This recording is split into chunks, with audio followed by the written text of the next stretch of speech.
You are now listening to the I Think I Love My Wife podcast. And this is your best friend's best friend, Chidozie Okafor, ready to take you on another journey. Are you with me? Because I'm ready. Let's get it. In this episode, we talk about the importance of adaptability in a relationship, especially one that's long distance. We discuss the different expectations between men and women. We dissect how certain expectations can lead to disappointment. We go on to explain how much men evaluate how women respond to certain things. And we uncover why men are sometimes hesitant to move a relationship forward.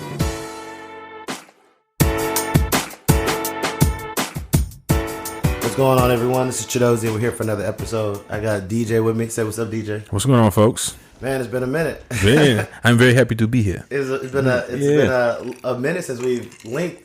It is, man. At least almost 10 years. Almost 10 years, yeah. For sure. So for those that don't know, DJ, I met DJ when I was an undergrad. Yep. Through mutual friends. Yep. We've been cool. And then I left Houston. I think since then, I probably haven't ran into you.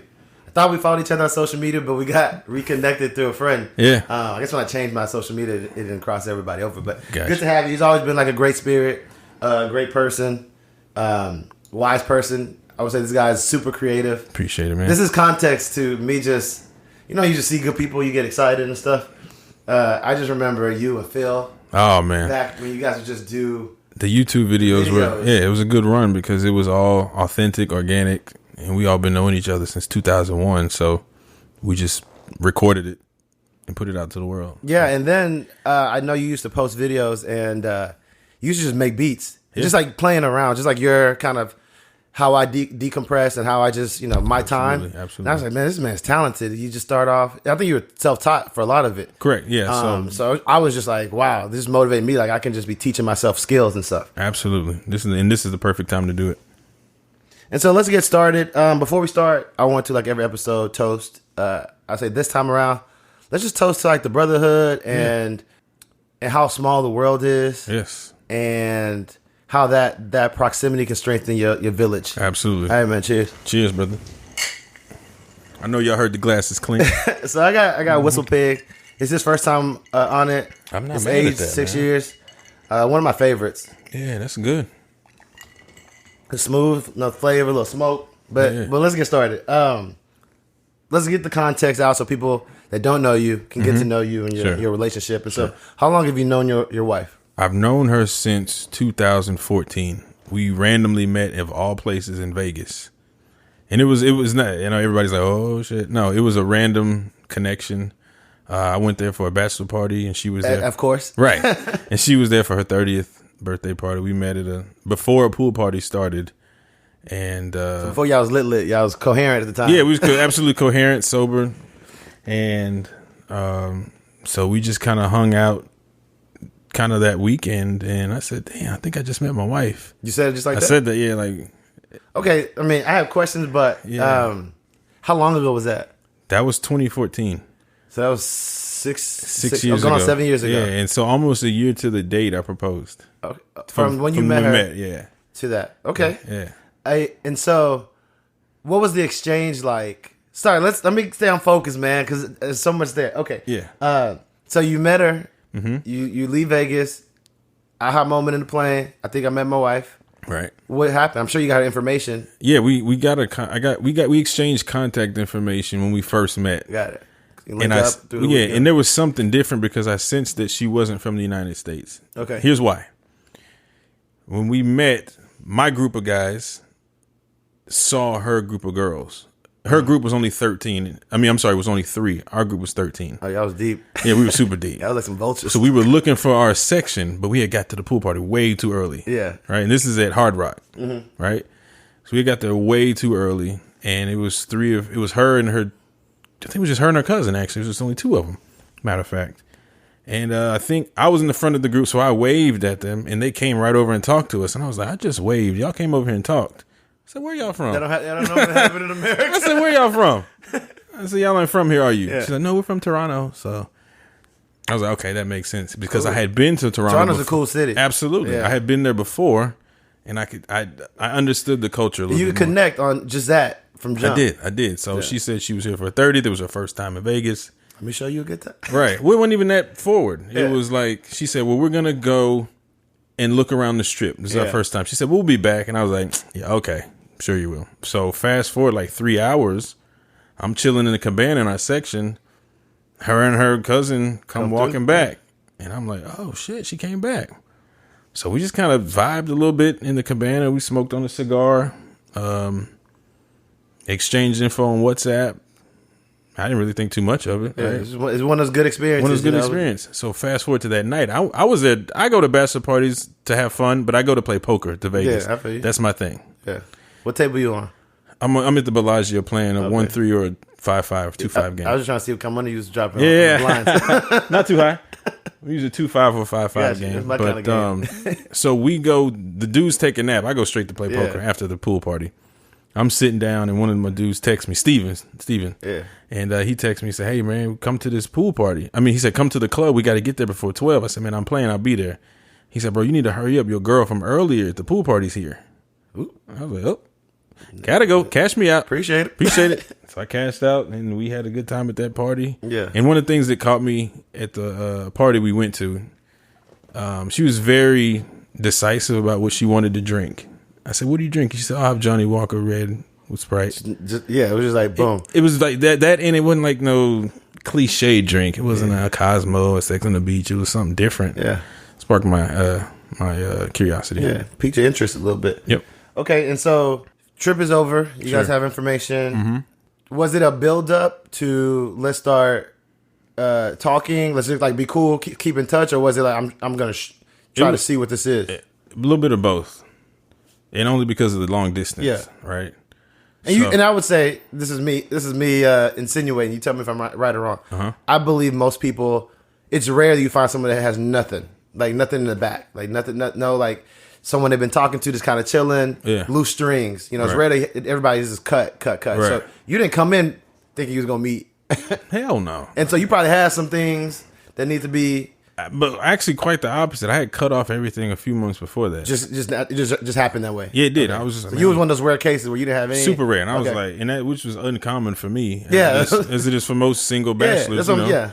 So I did. And kind of I guess that gave me a little bit of more focus.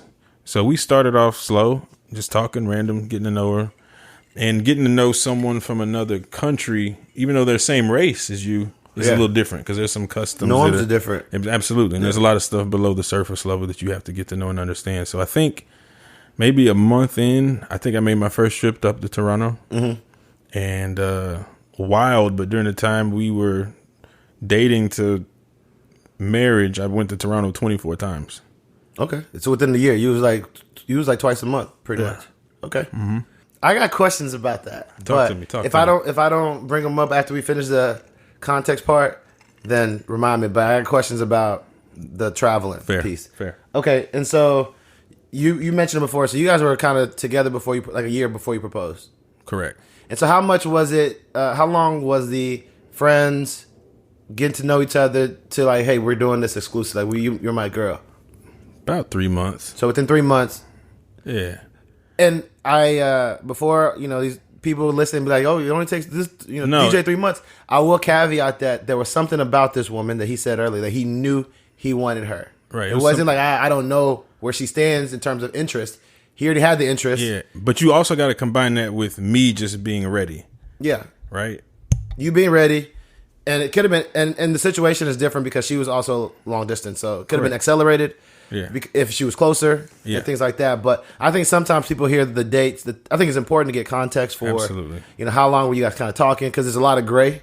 Absolutely. But I think there's things to understand of why it may take someone longer than others. Whether are they in that mindset? One is a factor. So many Two, factors. has that man seen enough in that woman that says, I know what category I want to put her in. Correct. That's and huge. so I think you have both of those checked, which accelerated the process, even though there was probably a considerable obstacle in terms of distance.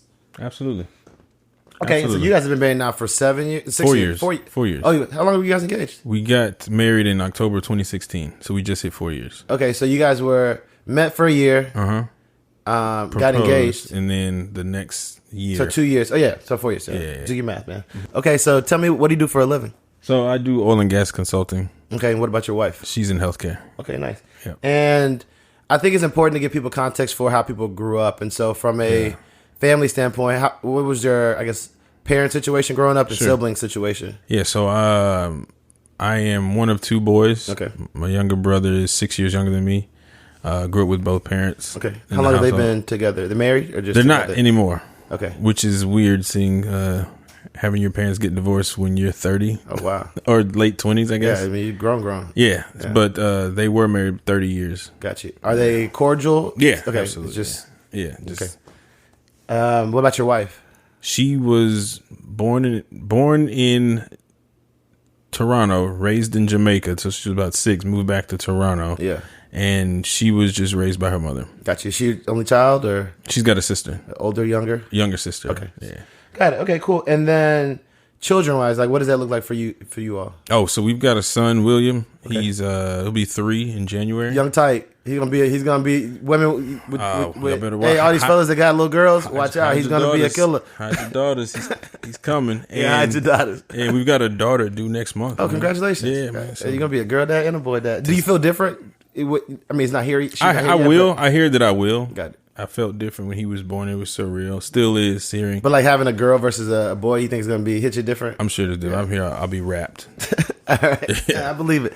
And so let's get, you mentioned something and I don't want to lose track of that. And so one of the things that I think given like the pandemic and COVID, people that probably weren't open to long distance are probably now saying, well, it doesn't really change much because, we at the house anyway, or should be. Right. And so there are probably, I would suspect a lot more people willing to do or explore long distance that weren't before. Right. And I've navigated it. Sure. And so some of the things that I think about was like, how do you consider like the financial aspect of it, whether in your moment and in general, like what you learned from it, like the reciprocation of that. Yeah. And as a man planning, how, and I'm giving you a lot of stuff, but we can talk about it. How is it? I find it hard when it is, if I come to you, one, there's two levels you can look at it. One, I'm paying for this. And as the way we grew up, I was planning to cover like what we do. Right. And so does that change now that you already like, and if it's new, you're probably going to stay at a hotel, you pay for your flight or whatever. And so then you're covering the experience too. How do you think about that? So I lucked up. I had a companion pass with an unknown airline company. Yeah. So for me, it was actually cheaper for me to go to Toronto than to stay in Houston during the weekend because with those flights, I'm only paying the tax. Got it. And at the time, round trip tax. Was that due to your job or due to just a hookup plug? Just a connect. I got a plugged up. We don't want to reveal sources. Yeah. Sources unnamed. But so for me, round trip tax was $19. Got it. Then the gas tank. You see what I'm saying? Yeah. So $20 round trip to go have a dope experience. No wonder you went so frequently. That's what I'm saying. Got it. It made sense. Yeah. And it was a 2-hour, 40-minute flight. Yeah, it's not a bad flight. Not at all. So that made sense. And then when I got there, I stayed at her place. And the first time? Oh, the first time? Yeah. Okay. Yeah, the first time. Yeah, stayed there at her place. And, understanding the culture, a lot of times we went and ate at Caribbean, Jamaican spots. Yeah. Which was a first for me, not completely, but to really understand the food, the way it's prepared, just kind of dig into her culture, which is what I love to do anyway. Yeah. And I'm a huge traveler, so that was icing on the cake for me. And so let's play it back. Let's say it didn't cost you $20, and she wasn't comfortable yet. Right. If you staying with her, right. How would you have then looked at that? So one, definitely wouldn't have been up there 24 times. It would have been maybe once a quarter. Yeah. Would you have been so eager to go as early as you went? No. Yeah. It was about access and opportunity. Yeah.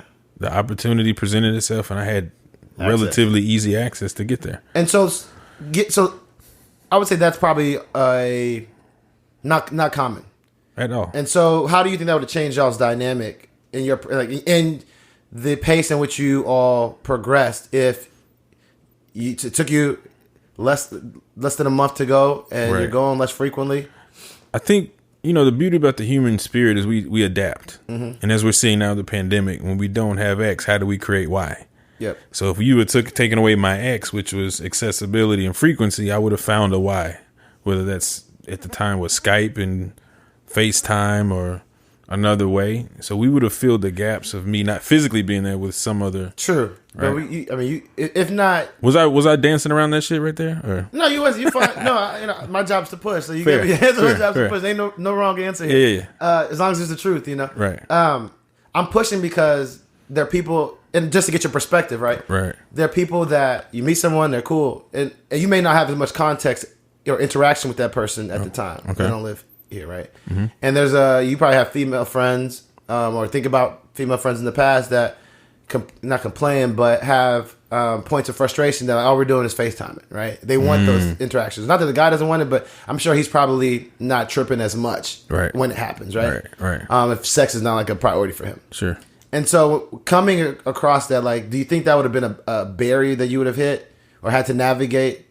With less in-person visits, yeah, I could see that. Plus other things you might be coming across while you were at home. Absolutely. Know? So if I knew that instead of $19, I had to pay $500-$600 for a flight, that would have obviously happened not twice a month.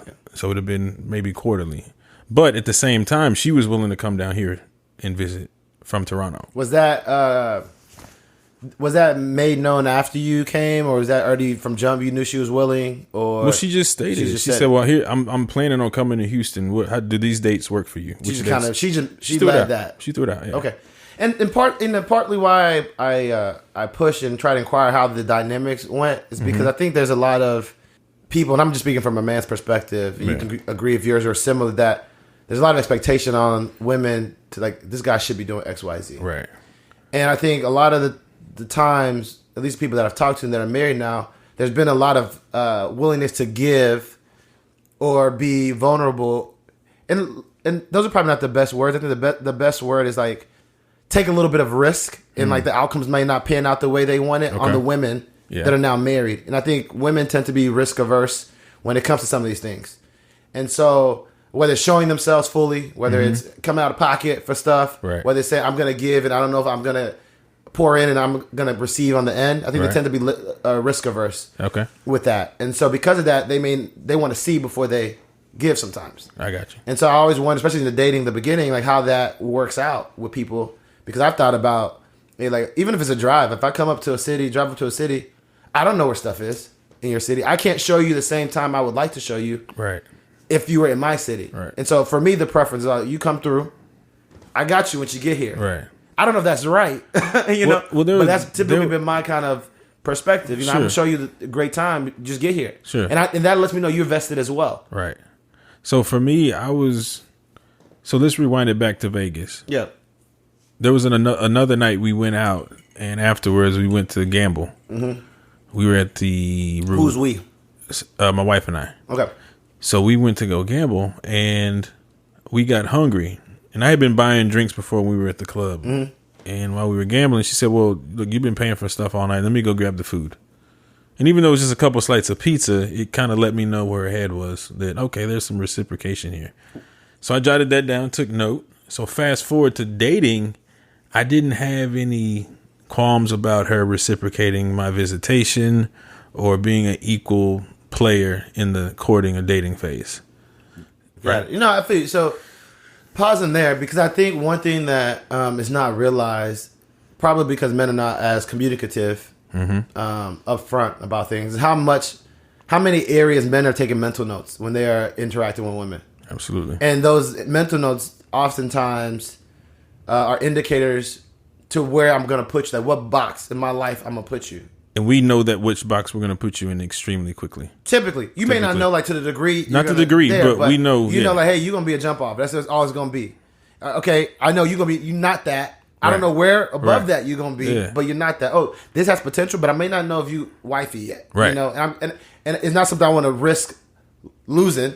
I want to see. Like, you know what boxes you're going to put. And so all these mental notes that we see from interactions that we're not saying nothing, and guys are not going to typically react to things that I was talking to a friend the other day, and I was saying, I think it was like, this is an aside. I think it was a video someone sent me.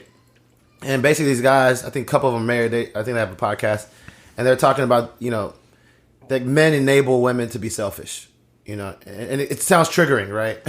And his point was that men let women off the hook in terms of showing up sometimes. And I'm saying this from like if the guy's there, not like a guy asking for money and that kind of stuff. Because I think women will give you money and all that kind of stuff, but let them off the hook. And if you imagine like, you know, when you ask your person, you know, how's your day going, and they unload on you, and then now as a man you're a solver, you got to figure out how do you show up and like respond the right way. A woman asks you how's your day, I'm fine. You could have a whole bunch of stuff going on, be like I'm fine, right? And you don't give them the opportunity to show up in the way you might show up. Right. And it's not their fault. It's a natural. Yeah, I think that kind of speaks to how men and women communicate, how we emote. Yeah. Is really polarizing. Yeah. Right. And so because of that, and not saying it's their fault, because that a guy won't go deep into like how he was, how he's feeling, and then see how she responds. It's kind of like playing the easy team on your schedule. Like you just... You know, you're not challenged in that way to see how they will respond. Right. And then because of that, it's that's not a norm for them. And then it allows the situations to be more about them than about the guy in those kind of ways. That's fair. And it was interesting because it's like guys are taking mental notes all the time, even though we're not saying anything, to figure out what we want to do. And part of that, the reason why I brought that story is because we won't react. We're used to taking losses. Right. Like a guy comes, and it goes back to the risk averse thing, right?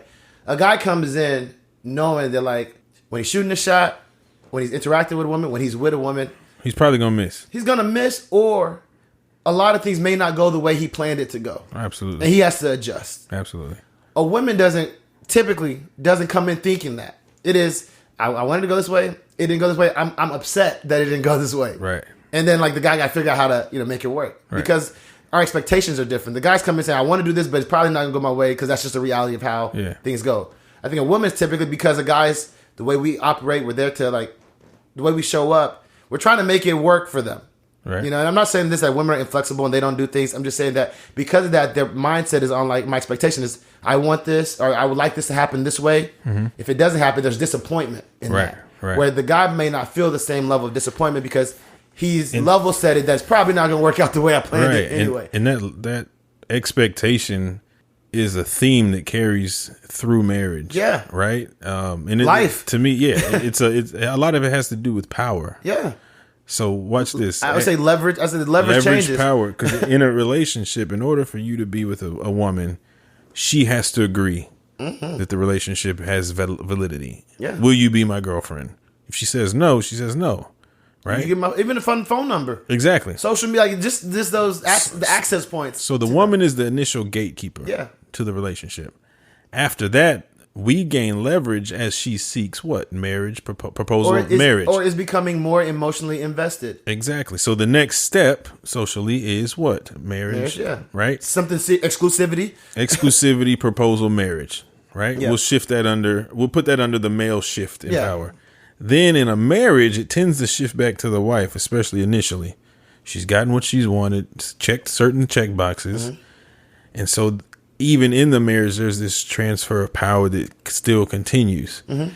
And I think for me, we haven't gotten into a good groove until like you hit that 2-3 year mark. Yeah. Because you're still learning. Especially if you're not living with each other beforehand. Absolutely. And I've never lived with a female before. Ever. It's interesting, man. I've never done it ever. And growing up not doing you didn't have sisters either. Yeah. Yeah, no sisters. It's a different dynamic. Yeah. Completely different dynamic. I was set in my ways. Had my crib decorated how I wanted it. Yeah. And then shit changes. Hey, shit changes. Yeah, bro. You don't care about it. Yeah. So to run those expectations, man, those are ever changing. And I think that's part of why, and we're jumping around, but I think that's part of why I was really telling people talk to me now or reach out and ask questions because of the podcast as if I'm this expert. And I'm talking to y'all to learn, but I have a point of view. Sure. And so I share it. It's like, you don't have to take it or not, but I think it just helps people in a sense, get out of their own kind of way to see like how things are, to understand like what's going on, right? And I would tell them like the reason why a lot of women feel pressure in certain cases, or it feels like you gamble, like a lot of stakes are on the table, is because they're the emotional losses cut deeper for women sometimes than men, and so they are operating in a lot of a protectional standpoint, and playing defense because I want to do this, but I want to protect against this, right? And like I don't want to be hurt this way. And some of it's valid because of prior experiences, but I think in anything that you do, if you have high expectations for something, it doesn't happen, you're going to feel a natural disappointment. Absolutely. And if it's in areas that cut deep, you're going to protect from feeling that anguish again. Yeah. And I think if you're not, and the way that the relationship dynamics work, because guys are the hunters, it's like hunting, you got to shoot outside. You might not catch that buck or doe or whatever. You're going to shoot a whole bunch of them. And so we know that coming in. And so we're not like, man, I really hunted and I didn't catch anything. I quit. Yeah. Because you knew it was probably going to be less likely to you. Fair. But I think if you put a woman in that same situation, and she's like, I'm excited about hunting's cool, and hunt, and then they catch nothing, it's like, man, I don't know if I want to. That really sucked. I got excited about hunting. Yeah. And I thought I was going to catch it, and I thought it was going to be this. I envisioned what the meal was going to be like after hunting. Right. And then we was there for 6 hours. We didn't catch it. Rained. Right. We didn't so catch it. So now the next time someone suggests hunting, I don't know if I want to hunt because I didn't like how that was. All right, I got you. Well, the guy's like, well, I already knew it wasn't going to. Let's go back at it. And I brought another clip of ammo. Yeah.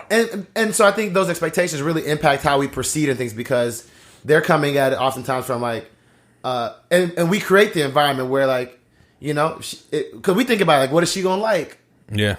You know, what drink does she want? Right. You know, the woman's not like, well, what drink does this guy want? You She know, don't give a we damn, think about catering the environment for them. We're trying to create these experiences for them to like us, and so we're creating environments that often go the way they want. And if we know there's something that they want, we're going to lead with that. Absolutely. Independent if that conflicts with what we want.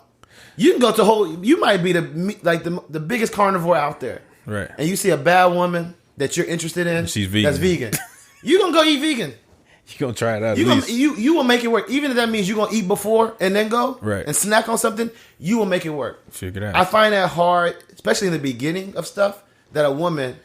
Like to that point, it's gonna say, you know what? Right. I'm gonna be uncomfortable, so that you're happy. But that's what we do, and that's the dynamics. And I'm not saying it's. And that's they got a other really, things like childbirth and them. That's a real, but that's piece because my wife she doesn't eat red meat, and more so now. She was vegetarian when we first started dating, so I'm gonna be a vegetarian too, right? That's tough, man. Yeah, I've done it before, but it's crazy how that association creates some assimilation. Yeah. Right. Because we and because she didn't say, well, shit, let me start eating some more red meat. Yeah, now. she's not saying, and we adjust. Absolutely. And we're diving all over the place. We'll get back to your relationship. But like to me, I've been on this whole kick around trying to be more intentional about like my actions. You have to be. And making sure they match how I feel. Yes. Because I think part of the issue is I don't think it's a bad thing, especially if you have you're well intentioned. Sure. You know, especially from the South, we're taught to treat people well. Southern hospitality. Yeah, so if you're treating someone well, I think part of that leads to someone thinking that you might be more interested than you are. Especially if you're doing it like you're playing a game. You want them to be interested. You're doing what works. You're a smart person. You got a little bit of emotional intelligence. That may lead to someone thinking, well, he's done this. He's doing that. When we go out, he's done this. I think the assumption is he wouldn't do that unless he liked me. Right.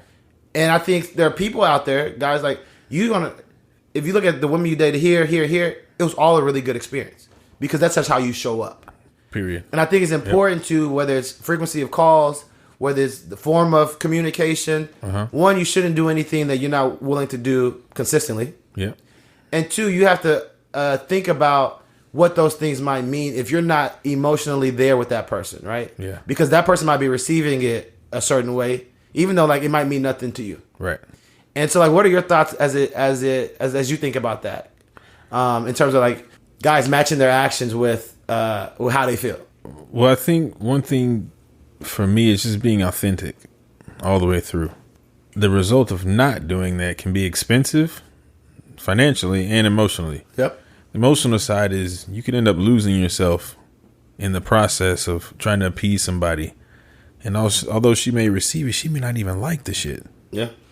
Right? So that communication has to be there. I think in the relationship phase, the compression and decompression has to be there. Even in a marriage, that's so huge, man. Doing things together is amazing, but you also have to have that time apart. And one of the things that, I not mandated, but suggested early on is like, look, when you go vacation, I'm not going to call you 3, 4, 5 times a day.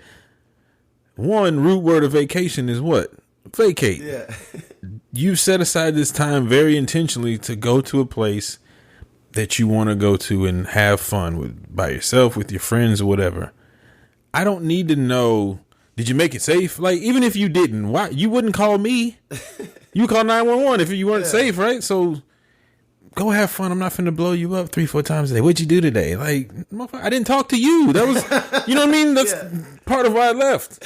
So we reciprocate that. So my wife went to Trinidad for Carnival for a week. Bye.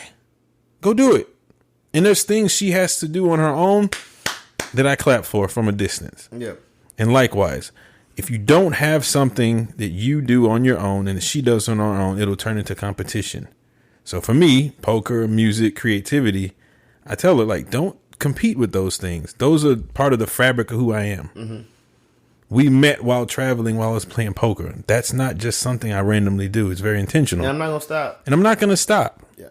I can maybe scale back due to responsibilities, but if you take those things away from me, you take a piece of me away. Mm-hmm. As I wouldn't take pieces of you away. Yep. That you love to do. I would support them and find a way to encourage you to keep supporting those things. So, but that conversation, was that more of a conversation in your marriage or while you guys were dating? Or it was in dating. Okay.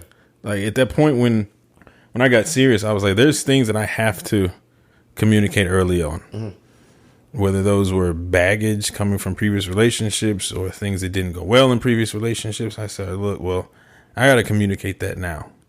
So here's my scroll of things that I think you should know. Mm-hmm.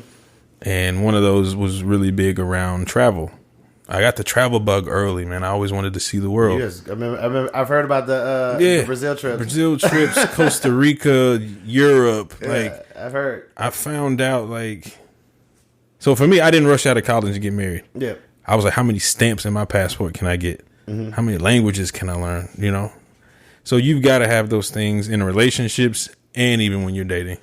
Because I don't want I've never lived with a female before. So I didn't need anybody that was super clingy around everything I did. And I give that respect right back to my wife. No, I think it's important. And I was like that. And I think I'm like that as well. Mm-hmm. I think the time apart makes you appreciate the time you have. Absolutely. And people are different about quality time. You know, some people, if quality time is their love language and they're a volume shooter, like it's a volume thing for them, then you have to really figure out how you navigate your personal, your things, right? Yeah. I'm a quality time, but it's like, it's the quality of the time, not the frequency of it. Fair. It's like, I like to do big things, like things that like those one in a lifetime things. Mm-hmm. Those are things that like, I want to share that moment because I think those moments bond us, right? Fair. If you out, like if we dating and you out with your girls, I don't need to know you went from this bar to that bar. Yeah, I don't know. Do I care? Yeah. I thought that was understood. Between me and you. I don't care one, but I don't need to know that. Yeah. Hey, you coming back? You all done? You trying to come? Okay, cool. That's important for me to know, right? Yeah. But the in between check-ins and stuff is like that. You doing that for you, not for me. Right. One, right. You know, and then two, if you want to do that for you, cool. I got it. Thumbs up. You know, I'm glad that we had like the emojis you can put thumbs up and stuff like that. But when it then becomes an expectation that when I'm out, I do that, that's where it's like it creates tension. Right. And I hope that part of this podcast kind of provides some perspective that's outside of people's situations. Sure. So that like they're not creating unnecessary conflict, because relationships are going to have conflict. You're talking about, in a sense, assimilating two people that are probably completely different. Sure. In a lot of ways. And there are going to be conflicts that you try to iron and smooth those things out. And so I feel like we create a lot of unnecessary conflict because like miscommunication, I think improper expectations and things like that. And so I'm glad that you said it. How did that conversation go? Like, was it just you're feeling like, were there things that built up to it? Like, I need to tell her because we're having some. No, it was like, so I think before I even, can't remember exactly. Yeah, well, so we met in July of 2014. In August, I had already had a trip planned to Brazil. Mm-hmm. So I communicated that early on. He was like, "Hey, I'm glad to go to Brazil. You probably won't hear from me much." And it was something around that. And she was cool with it. She said, "Well, and I think she called me while I was on the plane. She said, well, I'm just letting you know, hey, I want to plan a trip to Houston." I was like, "Cool. When I get back, we can chat Talk on about that. Yeah. We can chat on that, right?" And you probably didn't. You were gone for how long? Probably 4 days. And you didn't talk to her at all? I definitely did, but it wasn't Sparingly? it wasn't a I wake up, check in, lunch, It wasn't the check same in. as when you were at home. Not at all. Got it. And what? And so a lot around that, I didn't have to communicate that verbally. It was understood. She didn't, whether she liked it or not, it didn't become a thing for you guys. Correct. Got it. And I think that's the thing. I think And we were long distance too. Yeah, so it's already. So the check-in means nothing. Yeah, what am I going to do about it? Right? So I think a lot of things that men have communicated, they've either appreciated or was a mental note they took, was how their wives or girlfriends or person they were talking to at the time responded to things. And I think in some situations it was like where they expected there might be some conflict or someone might react in a way, they were cool with it. Yeah. And I think what's missing from that, I probably got to get the wives on here at some point, is like, how do they feel? Because I don't think that all the time they loved the idea of it, but they didn't make it bigger than it was. Right. And that allowed the guy, I assume that allowed the guy to feel like, oh, I can be more transparent. Absolutely. And it not become a fight or it not become a point of conflict, which I think guys tend to think about, okay, what is going to cause drama? Where can I avoid that? Right. And when you know that, like, I can be honest, I can be more of my full self, and it doesn't, let me do more. No, this is 100%. You're more, as a man, you're more willing to do more when you're not getting checked for things you don't do. 100%. Or that they don't like. Absolutely. Yeah. So, like, case in point, if I'm traveling and I've been in relationships before, it was like, how come you didn't call me last night? Like, cause motherfucker, I didn't know I had to. Like, even if I wasn't busy, like, it's never been programmed like, oh shit, let me wake up. I got to call her before I go to sleep.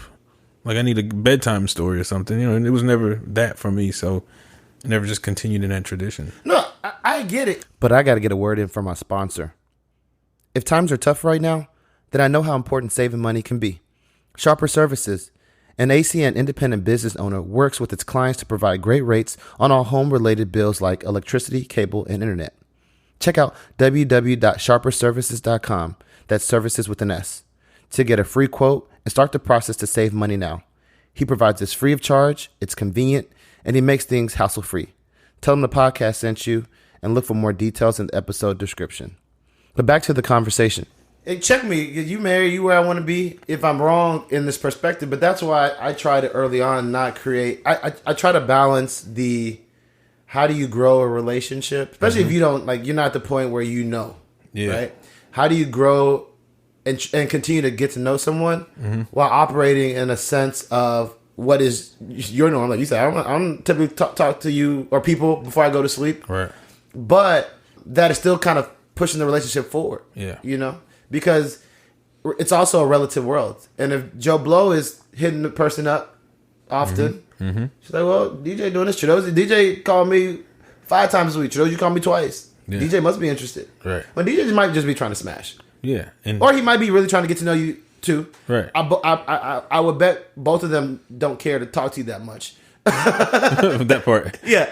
I bet both of them don't care to talk to you that much in terms of, not that you're not important or could be important, but that's just not their natural inclination. It's not, yeah. And so one is putting forth more effort. He could be well intended or not. Right. The other guy is not is well intended, but that's just his pace and he's being authentic to that. And the guy who's not talking to you as much, he may love the shit out of you, but he's hesitant. Yeah. Am I calling too much? Am I not? He's probably overthinking He's probably overthinking the hell out of it. Isn't that crazy what people do when they don't care about stuff? They don't think much because they don't care about the outcomes. Right. And when they do care, they're like, man, I don't want it to... It's playing defense. I don't want to mess it up. And so what shouldn't I do? Right. Versus just do.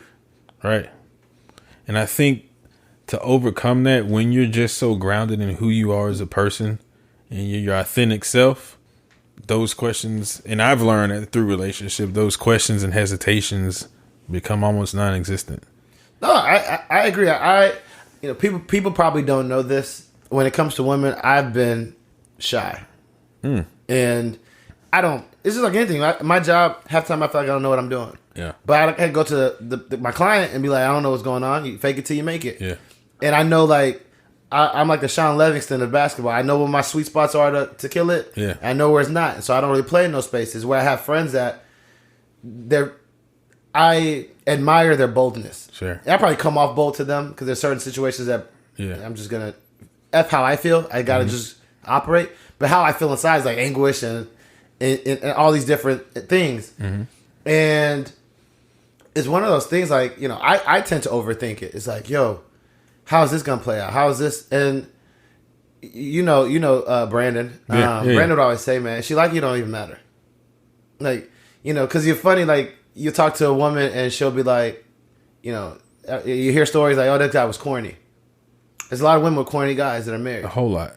And they liked it. You know, she just didn't like your corny, or she didn't like you. Like, that's why the joke wasn't funny. She didn't like you. Right. And so his perspective has always been like, they're gonna like it or not. Like, if they like it, it doesn't matter if it was whack or not. Or even think about the number of guys that actually mess up, and they still get chances because the women just liked you. Period. And he's like, if they like you, it don't really matter what you say or do. You know, it doesn't. But I think we overthink. It's like, man, we gotta. Yeah, because rejection is real, and sometimes it's just painful. Especially when you want it to work.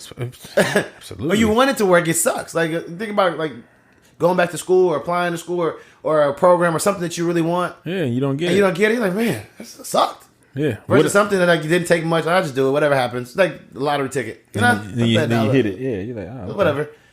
And so I don't know that we as men, because I think we just kind of build a callus for it, talk about like how that impacts us or feels to be rejected, whether it's at trying to get someone's phone number, trying to pursue someone that's not receiving it, knowing that you have a lot of things that people say they want, and you got to go through these kind of like facades or periods before they like you can. Yeah, because we only value the trophy as men, right? Did you get a number? Yeah. You smashed. Yeah. Right. At least when you were younger. Right. At least when you were younger. Yeah. So we don't get, consolation prizes for a lot of stuff we do. Yeah. And that's been like, I think when you're younger, we used to go out in Houston all the time, and we're going out, like, primary goal was just to meet women. Right. And then you get old enough, you get experiences, you're looking for, I guess, more substance in your interactions with people. And it's like, well, if sex didn't happen, I wouldn't trip. Right. And then when that becomes a guiding principle for you, going out doesn't really make that much sense, because you're like, I wasn't trying to have any outcomes for the night, so why am I gonna go out, and then why am I gonna like talk to these people? Yeah. Why am I gonna spend this much money? Because I don't have the same motivating factor. Yeah, I don't value the outcome anymore. Yeah. And so when you're not in a rush to do certain things. Right. And I think that's also why women say sometimes when they go out, they don't see good guys. Right. And I'm like, well, the good guy probably not there trying to shoot a shot because he doesn't care. And I say this to women, like, just reverse engineer the guy you want. Put him in your head, women. If you're listening now, close your eyes and think about this man you want. All right? He's got X, Y, Z factors. This height, this gainfully employed, whatever. Think about where that guy hangs out. If you were that guy that makes this much money, looks like this, would you be at the spot? Would you be at Club XYZ? No, he's not there. Why? Because he has shit to protect. Yeah. or if he was there, he probably just chilling. Yeah. You probably walked by him and didn't because he's not trying to be seen. And I tell them, like, he's not at the spot you wanted to. So I say, okay, where would you be if you were him? Yeah. Who would you be hanging around with? What type of events would you be going to? Then I say, do you go to those events? Nah, not really. So you're not seeing him. If we look at probability and stats, if you're not even where you envision, if you're not where the person you envision is, then how can you ever meet him? No, exactly. Where are those men? You got friends? Yeah, I mean, bro, we're at cigar bars. I was about to say cigar bars, like the new spot. We're at galas. We're at different functions. If we are at a bar, it's like at a lounge. Yeah, then a club, and we're not going hard. Yeah, probably don't even have the section. Probably damn sure don't have a section. A section at 35 plus or 30 plus. It's just like even like what am I doing? I think you're looking at at that age. I think you're looking at like you probably have big or long term financial goals. Not even that, bro. I done it before. I assumed you already done it before. Yeah. But you was doing it. You probably didn't have those goals at all before. So now that now that you've experienced it, doesn't mean that you can't like you on a trip with the guys. Vegas, get a section, right? Right. In your everyday life. You already done it. Check. I know what it is. I know what that brings. And I know the value of it. And two, you probably have things that you want to do with your money. Correct. And so you said, you said like I have too much to lose in certain situations. he has things he wants to gain. So he's like, why would I spend in one night $500 on a $40 bottle? Yeah, when I got better bottles at home, I got better bottles at home. Yes, and that money could go towards something that could make me more money. Absolutely. But when you're, I came into the fold, with pledging at 19. I feel that's freshman year, right? So I'm like at the 21 and up spots, and I distinctly remember, Chidozie, I was at a club frat party, drunk out of my mind, and I stood up on the table and I looked around, and life was in slow motion, and I said, I don't ever want this shit to end.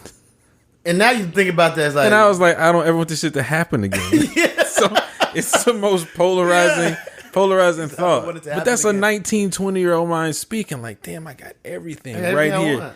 But we were broke financially, but I got everything. Let me tell you, you talk about a moment you remember? Yeah. I remember I graduated. It's, I think this is like during like this is like 2009. So the economy was terrible. Yeah. And I didn't have a job immediately after college. I worked in education and some nonprofits before I landed the job that propelled my career because the economy was bad. Sure. And so I remember I had a job. I think at the time it was like 2010. Mm-hmm. And I got this consulting job. They flying me out. I got a whole nother crib in life, like in another city. And this time I'm right outside of Portland. Right. This time, so I'm living life. I'm corporated up, corporate card. Yeah. I'm making like $56,000 at that time. I'm thinking I'm killing it, balling. And like you said, I'm Greek, so like we used to throw parties. You come through, I know who's throwing a party. If I'm coming to Houston, people, we know. Yeah. Show up, pull up. I moved to Houston. I don't know people like that. Right. And I'm in a line, and I remember with like my boy Brandon and Sam, and I literally said this in the line. I think I said it so like chicks could hear me, but. I made $56,000. What the fuck I'm doing in this line? Thinking I'm balling. I'm sure something like that. I'm close to 60. I'm killing these. Yeah. I think it's some guy that's like making 150. Like, bro, calm down. Whip a snapper. Easy. And I was mad because one, I never waited in line before. Ever. And I'm making money. That's how I feel on. That's how I feel on Spirit Airlines, man. And so like you grow up and you know more, and it's like I wasn't gonna get anything.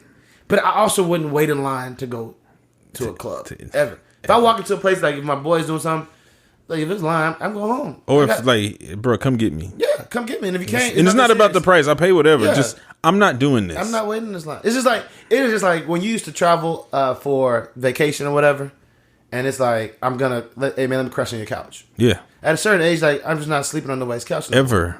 I will pay for because we have options. Yeah, and we have resources. Access. And even if you didn't, you're gonna find another. You're just gonna find it because you level up, right? And so it just changes a lot. I know this is a big aside, but it just changes your perspective on things. 100%. But we got off track, sure. But it really goes to the point where you said you were talking about like where women meet these guys that they want to be with, and the fact that sometimes they say, I don't know where they are. If you want to get paint on you, hang around painters. Yeah, pretty simple. Yeah, and I think that authenticity goes that I was getting to is the fact that like because I'm not out chasing sex. Yeah.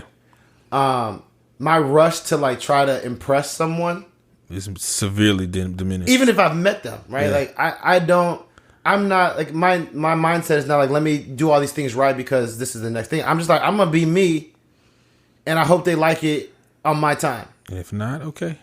It's not okay, but however, it's market dynamics, right? Even though there's a lot of women out there, there are probably not that many that you want. Yeah. Yeah. And so you don't want to lose out on that because you couldn't, you didn't have any flexibility in that. Right. And so like for someone like me, that's like, hey, I recognize when I meet someone, I move slow because I know like when I say I want to be your boyfriend, we doing it, I'm treating you like you could be my wife. And I know I would tell somebody I know like what I'm willing to give up, right? To get for this, you, no, for you because now you're my girlfriend. I got you. I know like if I'm at the job and you call, I'm gonna stop what I'm doing to answer more likely than not. I know like if you have something going on and I got competing priority, I'm probably gonna prioritize that. And if I'm not ready to do that, right? If I haven't seen enough that I feel compelled to want to do that, then I'm not gonna be like pushing for us to get there. And I'm moving in a pace that allows me to hopefully see that. Right. over time before in my head I'm like, before I start doing a whole bunch of, before enough happens on her clock where she's like, I want that. Yeah. But sometimes what happens is like you're moving too slow, or where is this going? Where is this going? What is this? What are we? What is this? And so how do you, for someone like me, like how do you reconcile those things? Because there's a pace that, I mean, you got to play it again. You can't play someone. You can't play checkers, playing chess or whatever the express is. And so you got to play the game that's being played and know there's a pace, but there's some reality that's also there as well. I just don't think that people need to cookie cutter their experience, and it's hard not to do. And what I mean by that is, what DJ did in 3 months. Damn, it's 2 months and 3 weeks in. I got to. Something's got to shake. Yeah. Or my friend's doing XYZ. I got to live up to that. I think she expects this by this date. Let me try to live up to that. It's tough, but you've got to communicate your intentions. I like you. I like where this is going. Here's what I want to pursue. And as a female, you don't have, if you need to ask, where are we? What are we doing? You're not that. You're not there. That's true. A man, when he's ready, he'll let you know exactly where you are. There won't be much guessing, right? And if that takes longer than you envision, that's okay as well, because there's so many factors in when a man chooses to settle down and do that. A lot of it for men is around what? Finances. Yeah. If he's not financially ready to give you stability, which is what you crave as a woman naturally, then it's not going to progress past that. Love doesn't mean anything at that point to him.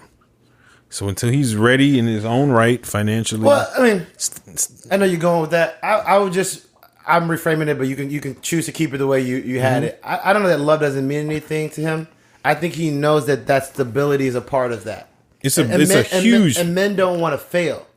And so it's like, I don't want to enter something that I know based on how he feels about where he's at with his money, I'm probably not positioned to succeed in it. Right. And so because he doesn't feel like he is positioned to succeed in that aspect of what it means to love someone, I'm not going to enter. I'm not ready to enter that space. Agreed. And that space is usually financial for most men. Yeah. Yeah. And so it's not that like love didn't mean anything. That's a part of the love. It's huge part of it. I'm not going to, you're not going to willingly like jump into something like 0% chance of success. It might be a false sense that you have, but that's how you feel. I'm never arguing with people how they feel. Yeah. Because how you feel is real. Exactly. How you react to that we can talk about, but how you feel is real. Absolutely. And so, it's important. I'm glad that you said that, because I think that's one of the things that there's a ton of things that's why I started the podcast, that like a woman might say, because like we all have, I keep pumping this book. I've been reading The Philosophy of Money. Okay. No, it's not the philosophy, the psychology of money. Yes. And one of the chapters talk about how he gave the example of his like a 4-year-old living life, like they know what's going on, and they have an idea of what's going on, but it's very limited. Yes. And they fill in the gaps. Yep. And as you get older, you know more, you realize how much you don't know. But we still fill in the gaps with what we know. What we don't know, we fill those gaps in. I think women know to some degree why like someone may not be ready to move forward, and they fill in the gaps. Yeah.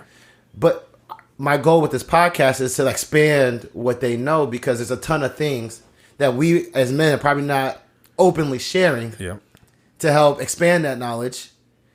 And then they fill it in with, well, it has to be because you want all these chicks. It has to be because of these others. And half the time, it has nothing to do with that woman or other people. Right. It's just that he hasn't gotten his stuff together where he feels he should be. Exactly. He's not where he wants to be at the time. And so within that, were there some things that you probably thought, and I recognize that you were married. Mm-hmm. You were ready by that time. Yeah. So you probably were better off, financially more stable than some people and things like that.